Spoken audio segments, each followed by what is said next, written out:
Individual দেখতে চাইলে সেটাও দেখানো যাবে। বলেন আহতদেরকে, যেটা আপনারা অনেকে একটা ইনফরমেশন হয়তো জানেন না, সে প্রথমে গিয়ে আহতদেরকে নিয়ে আসছিল।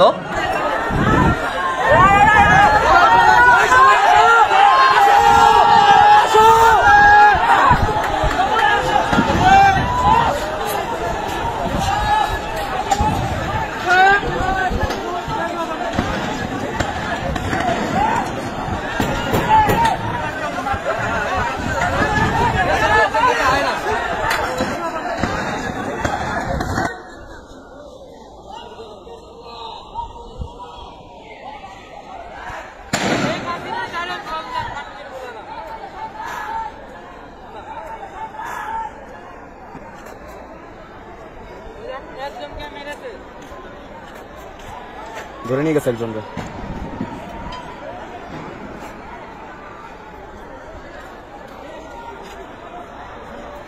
পালাচ্ছে পালাচ্ছে পালাচ্ছে, আবার আসতেছে, পালাচ্ছে পালাচ্ছে। আসো আসো আসো আসো আসো।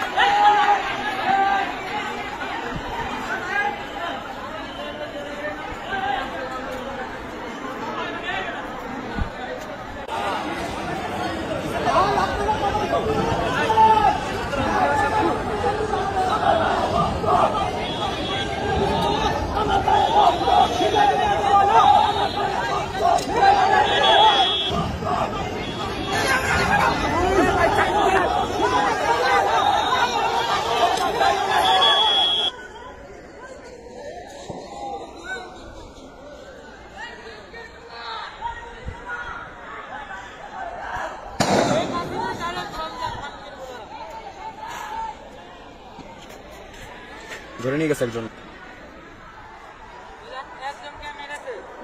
দেখেন দেখেন দেখেন কি অবস্থা, দেখেন সাউন্ড গানের গুলি। ভাই এই গুলিটা এই পাশ থেকে করছে। এই বেটা পানি খাওয়াতেছে সবারে, সবারে পানি খাওয়াতেছে। আল্লাহ মস্ত বাইরে গেছে। এই যে মস্ত, এই যে আল্লাহ পানি খাওয়াতেছে। এই মাসিনে আল্লাহ, এই ছিল তো বাঁচবে না। যেখানে এই ফুটেজ কালেক্ট করা আমাদের দায়িত্ব ছিল না, প্রশাসনেরই ছিল, কিন্তু তারপরেও আমরা নিজেদের ব্যক্তি উদ্যোগে করেছি। কিন্তু এখন আমরা তো এটুকু আশা করতে পারি যে ফরেন্সিকের মাধ্যমে তারা এই চেহারাগুলো ক্লিয়ার করে একজন একজন করে নিয়ে এসে এর ন্যায় বিচার পাওয়াটা আমাদের মুখ্য উদ্দেশ্য, শুধুমাত্র ন্যায় বিচার পাওয়া। আর এর সাথে আমরা আরও কিছু কথা বলতে চাই। আপনারা যদি চান আমি ভিডিওটা এখন প্লে করতে পারি, অরিজিনাল ভিডিও আপনারা দেখতে পারেন এবং আমি বর্ণনা করতে পারি। অভিযুক্ত, ঠিক আছে। এখন অভিযোগের বিষয়ে আসি। আমরা অভিযোগ করেছি বেসিক্যালি তার পুরো ঘটনাটি দিয়ে, যে আমরা তার হত্যাকাণ্ডের জন্য অভিযোগ দায়ের করে যাচ্ছি।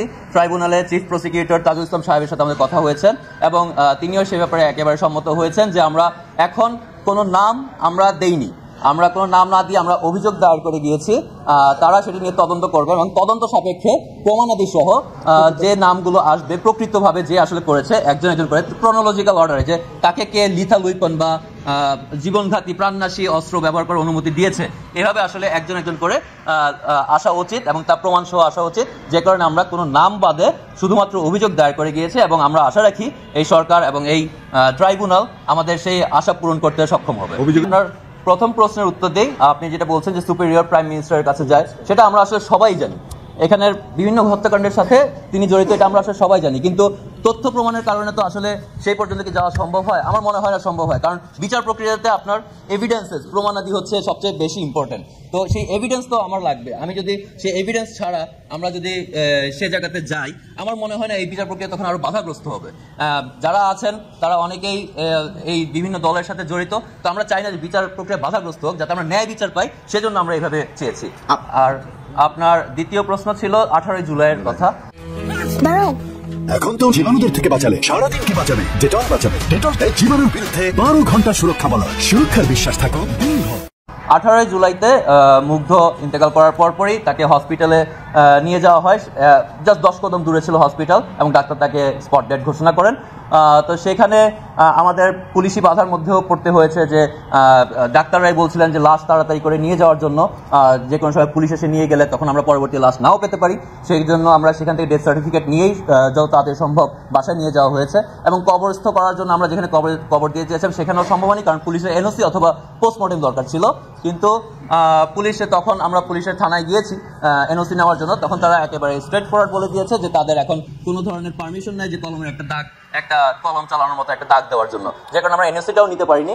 পরবর্তীতে যেখানে ওই ধরনের এনওসি বা পোস্টমর্টেম লাগে না সেই ধরনের কবরস্থানে আমরা ইসলামী শরীয়ত মোতাবেক আমরা কবরস্থ করেছি। কিছু কথা অ্যাড করতে চাই আপনাদের কোশ্চেনের আগে। আমি অবশ্যই আপনাদের কোশ্চেনে যাব, আপনারা যত কোশ্চেন সম্ভব আপনারা করতে পারেন, কারণ এই সকল তথ্য প্রমাণ যে আমরা নিজেদের ব্যক্তি উদ্যোগে সংগ্রহ করেছি। সো এই ব্যাপারে যত ধরনের প্রশ্ন আছে আমি অ্যান্সার দিতে পারবো।